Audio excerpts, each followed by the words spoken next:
Hola, soy Rafael Escalera, bienvenidos a este nuevo vídeo donde vamos a resolver un problema de vigas. Este problema cayó en Ingeniería de la Energía en junio de 2019 a los chicos de la Universidad Rey Juan Carlos de Móstoles. El mástil de una bandera de 35 metros de altura está formado por una sección tubular cilíndrica de acero S355. Calcule cuál debe ser el diámetro interior del tubo para que el desplazamiento lateral por el efecto del viento sea inferior a 35 milímetros. Te están diciendo que tienes una fuerza de arrastre de la bandera, que es una carga puntual en el extremo del mástil de 1 kN y que es perpendicular al eje del mástil, y que los efectos aerodinámicos del viento sobre el mástil es una distribución lineal en función de la altura con valor máximo en el extremo libre de 0,05 kN partido por metro, perpendicular al eje del mástil.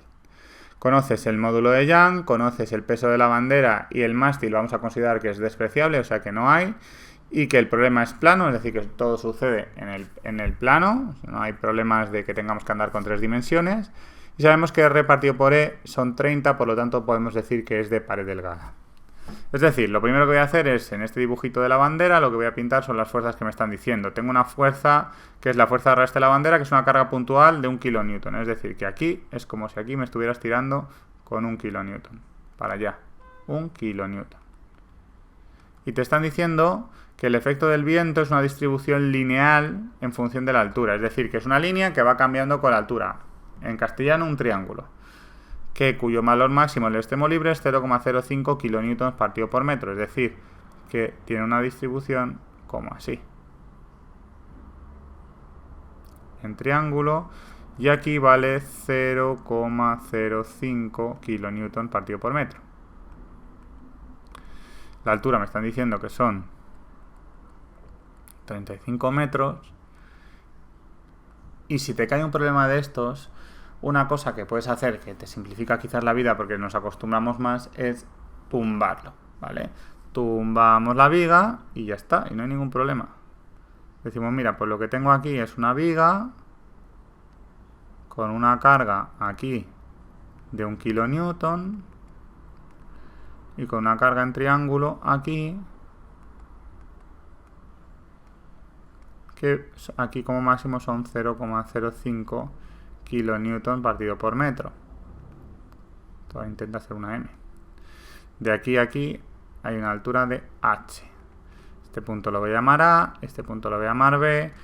Y toda la historia de que tengo una bandera y al final no deja de ser, bueno, ilustración, paja. Vamos, cosas que ponemos ahí para que nos quede más bonito el problema y no sea siempre una viga, ¿qué tal? Bueno.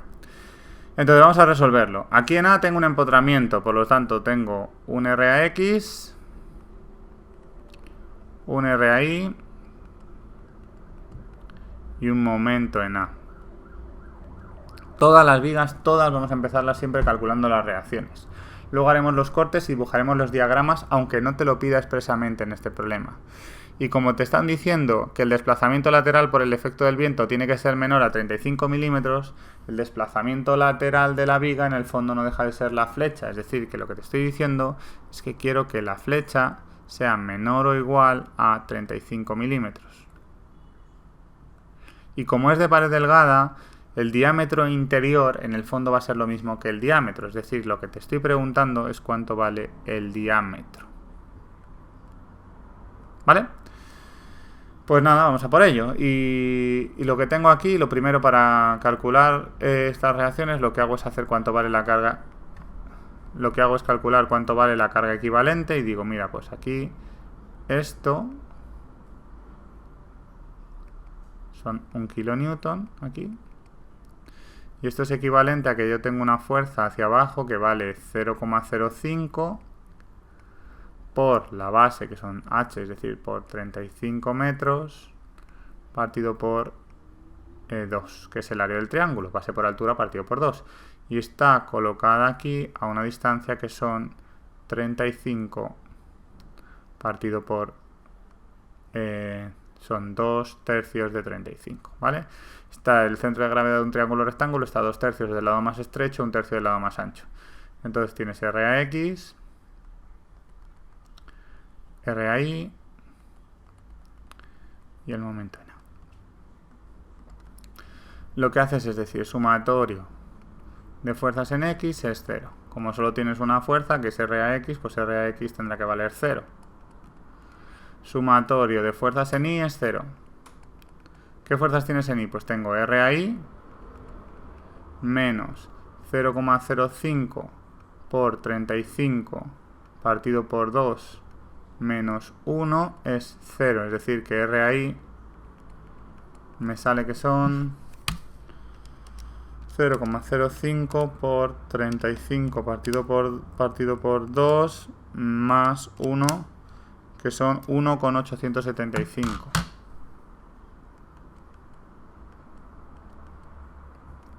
Son todo kilonewtons. Las unidades, por favor, no os olvidéis nunca de poner las unidades, porque si no ponéis las unidades está mal. Porque yo no sé si son kilonewtons o son newtons o son centímetros. ¿Vale? O sea, eso es importantísimo, poner las unidades. Sumatorio de momentos, lo podéis hacer en el punto que queráis. Yo normalmente te recomiendo que lo hagas en puntos donde tengas incógnitas. Es decir, por ejemplo, en el punto A, sumatorio de momentos en A es 0.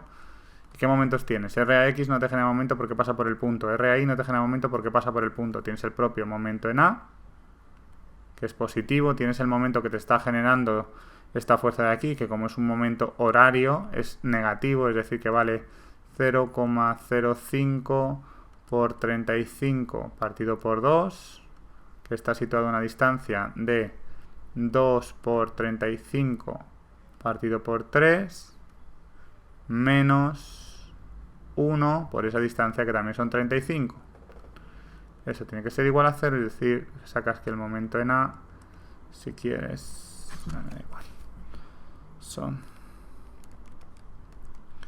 0,05 por 35 al cuadrado partido por 3, porque ese 2 y ese 2 se simplifica, más 35, y te queda que son 55,41. Y estos son kilonewton por metro. ¿Vale? Lo primero siempre es las reacciones. Una vez que has hecho las reacciones, lo que voy a hacer es hacer los cortes. ¿Cuántos cortes tengo que hacer? Uno por cada intervalo donde algo cambie. Entonces, si yo avanzo de izquierda a derecha desde A hasta B, no cambia nada, porque todo el rato es el mismo intervalo, siempre tengo el mismo triángulo. Es cierto que tengo esta fuerza, pero como está al final, digamos que en el extremo del intervalo tengo esta fuerza y tengo el final de la viga. Si en cambio, si este 1 kilonewton en lugar de estar aquí al final estuviera aquí en el medio, tendría que hacer uno antes del 1 kilonewton y uno después. Pero como está al final, pues solo un corte. Entonces mi corte es cuando X está incluida entre 0 y 35, que es el extremo. ¿Qué es lo que tienes? Pues tienes una fuerza hacia arriba, que son 1,875, y un momento que son 55,41.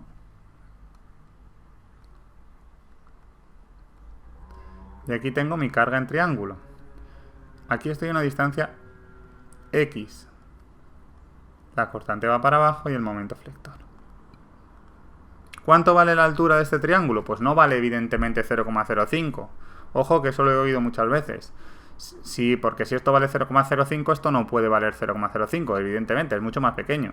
Entonces, lo que es, fíjate que un triángulo rectángulo no deja de ser la superficie por debajo de una recta. Es decir, que si tú haces 0,05 dividido entre 35 y lo multiplicas por X, tienes la altura de este triángulo. Es decir, que la altura que depende de X es igual a 0,05 multiplicado por X y dividido entre 35. Es decir, que al final todo esto te queda que es 1,875. Aquí tienes el 55,41. Y aquí tienes una carga que vale base por altura partido por 2, es decir, 0,05 por X partido por 35, que sería la altura, multiplicado por X, es decir, X al cuadrado, y partido por 2, que es el área de este triangulito que tengo aquí, que está situada de aquí a 2X tercios. tengo mi cortante y tengo mi momento flector. De aquí a aquí hay una distancia de x. Como no me cabe, voy a hacer un poquito de espacio y seguimos. Repetimos la operación de las ecuaciones de la estática y digo sumatorio de fuerzas en I es 0. ¿Qué fuerzas tengo ahí? Pues tengo este 1,875 menos 0,05 por x al cuadrado partido por 35 por 2, que podemos decir que son 70, menos t es 0.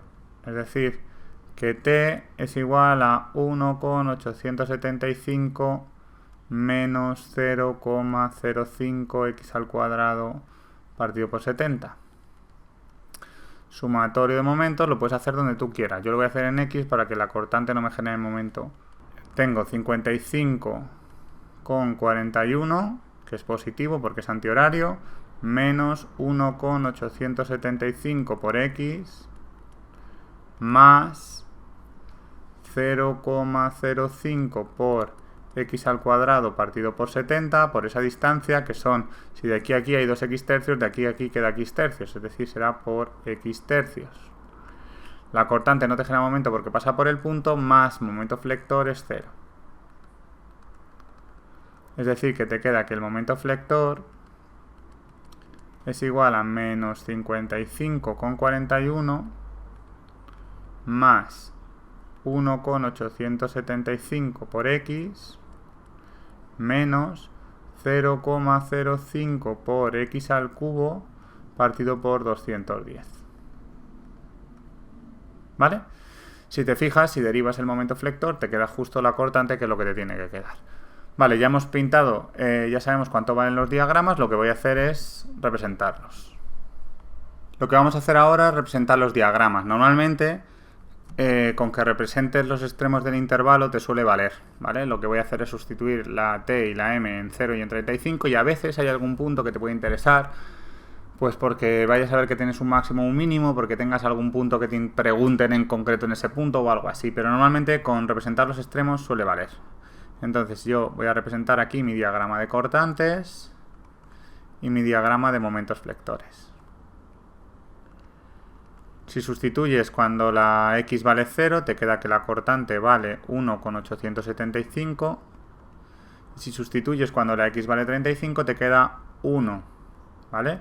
Es 1 porque con esta fuerza del final te cierra y al final te cierra en el 0. Los dos todos los diagramas tienen que acabar en el 0, pero tienes que tener en cuenta al final, digamos, lo último que te encuentres. Ese 1 al final te cierra. Como esto es una parábola, al final hace como una especie de parábola, una especie de curva, ¿vale? Pintarla un poquito que se vea. Tampoco hace falta que lo pintes exacta, pero bueno, a mano alzada que se vea que es una curva.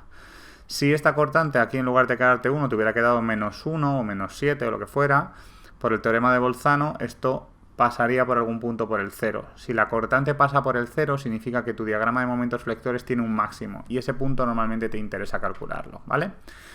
Vamos al de momentos flectores. Si el momento flector cuando x vale 0 es menos 55,41, es decir, que aquí le ponemos menos 55,41. Y cuando x vale 35, si sustituimos, me queda 0. Es decir, que como esto es una función cúbica, hace algo parecido a esto, ¿vale? Es negativo, es decir, que se está doblando así. Es decir, este es positivo, es decir, que la cortante es así, ¿vale? Es interesante que hagas esto también porque el momento flector al final te tiene que salir 0 siempre, a menos que tuvieras un empotramiento un momento al final, lo cual es como una buena comprobación de que hasta aquí, si tú llegas hasta aquí y el final te sale 0, es que casi seguro lo tienes bien, ¿vale? Entonces, lo que necesito calcular es el valor de la flecha. Como tengo la función del momento flector, esto ya no me hace falta para nada, voy a utilizar esta función del momento flector para calcular cuánto vale la flecha. Para calcular el valor de la flecha lo que hago es utilizar la ecuación diferencial de la elástica, que lo que me dice es que la derivada segunda de la flecha en función de x dos veces es igual al momento flector partido por EI. Es decir, 1 partido por EI, que multiplica menos 55,41 más 1,875 por x menos 0,05 por x al cubo partido por 210. ¿Vale? Entonces, lo que hago es integrar y me queda que la derivada de la flecha en función de x será igual a 1 partido por y, que multiplica a menos 55,41 por x, más 1,875 por x al cuadrado partido por 2, menos 0,05 por x a la cuarta partido por 4 por 210. Como es una integral indefinida, porque lo que estoy haciendo es calcular una función, lo que hago es poner aquí una constante que voy a llamar C1. Esta derivada de la flecha en función de x lo que es el ángulo de giro. El ángulo de giro, digamos que es si la viga se deforma así, ¿vale? Si tú trazas en este punto una recta tangente a la curva, el ángulo que se forma aquí, este ángulo es el ángulo de giro, ¿vale? Y tú vas a saber cuánto vale el ángulo de giro siempre que tengas una simetría, que el ángulo en la mitad va a ser 0, o cuando tengas un empotramiento, que en ese empotramiento el ángulo va a ser 0. Como en este caso, en el punto A tengo un empotramiento, yo sé que el ángulo cuando x vale 0, tiene que valer 0. Es decir, que 0 debería ser igual a 1 partido por y por 0 más 0 más 0 más c1. Es decir, que c1 obligatoriamente tendrá que valer 0. Y vuelves a integrar y me queda que el valor de la flecha es igual a 1 partido por y, que multiplica a menos 55,41 por x al cuadrado partido por 2, más 1,875 por x al cubo partido por 6, menos 0,05 por x a la quinta partido por 20 por 210. Y lo mismo de antes, como sigue siendo una integral indefinida, aquí me queda una constante que va a ser C2. El valor de la flecha, tú sabes que como aquí en el punto A tienes un empotramiento, yo sé que la flecha cuando x es igual a 0, tiene que ser 0. Es decir, que 0 debería ser igual a esta constante por 0 al cuadrado, 0 al cubo, 0 a la quinta, más C2. Y C2 por lo tanto es 0. ¿Qué punto me interesa a mí? Pues me interesa el punto del extremo, porque me están diciendo que el desplazamiento lateral por el efecto del viento sea inferior a 35 milímetros. Es decir, lo que quiero saber es cuánto vale la flecha cuando x vale 35. Y digo, la flecha cuando x vale igual a 35 metros será igual a 1 partido por y. Y lo que voy a hacer es sustituir aquí y sería menos 55 partido por 2 por 35 al cuadrado más 1,875 por 35 elevado al cubo partido por 6 menos 0,05 partido por 20 por 210, todo esto multiplicado por 35 elevado a la quinta. Y me queda que son menos 21.169,53. Todo esto está en metros. ¿Y por qué me queda negativo? Porque digamos que la viga esta se está doblando hacia acá, es decir, que al final la flecha baja, por lo tanto es negativa. Voy a sustituir los datos que tengo para poder calcularlo al final y continuamos. El módulo de Young te lo están dando, valen 200 gigapascales por el material, que es acero S355, y el momento de inercia, si quieres, puedes decir que I vale pi cuartos del radio exterior a la cuarta menos el radio interior a la cuarta, pero como es de pared delgada, podrías decir también que el momento de inercia es aproximadamente igual a pi por r al cubo por el espesor, ¿vale? Esto solo lo puedes utilizar si es de pared delgada, si no, no vale. Y como sabes que el espesor es 30 veces r es 30 veces el espesor, pues podrías decir, lo que yo quiero calcular es cuánto vale el radio, pues podría decir que esto es igual a pi por r a la cuarta, ¿no? Partido por 30. porque el espesor es R partido por 30. Entonces voy a sustituir esto aquí y te digo que menos 35 milímetros, es decir, menos 35 por 10 a la menos 3, que es lo que tiene que ser, debería ser mayor o igual que menos 21.169,53 partido por E, que son 200 por 10 a la 9, multiplicado por pi por R a la cuarta partido por 30, ¿vale? De aquí sacas que R debería ser igual a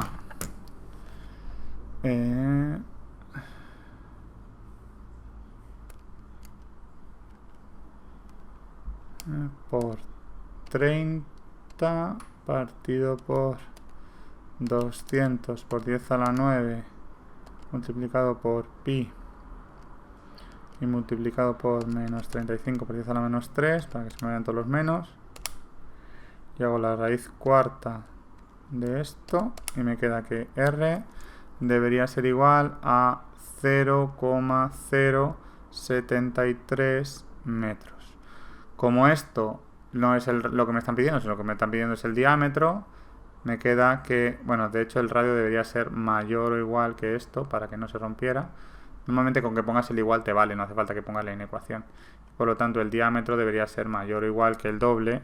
Lo multiplico por 2 y me queda que son 0,146,6 metros, que está bien que lo pongas en milímetros. Decimos que son 146,6 milímetros. Que esto es lo que te estaban pidiendo en este enunciado. Espero que este problema te haya sido útil. Si es así, dale manita para arriba y suscríbete al canal si es que no lo has hecho ya, que ya sabes que me ayuda muchísimo. Y nada, nosotros nos vemos aquí en próximos vídeos. Que vaya muy bien y nos vemos pronto. ¡Chao!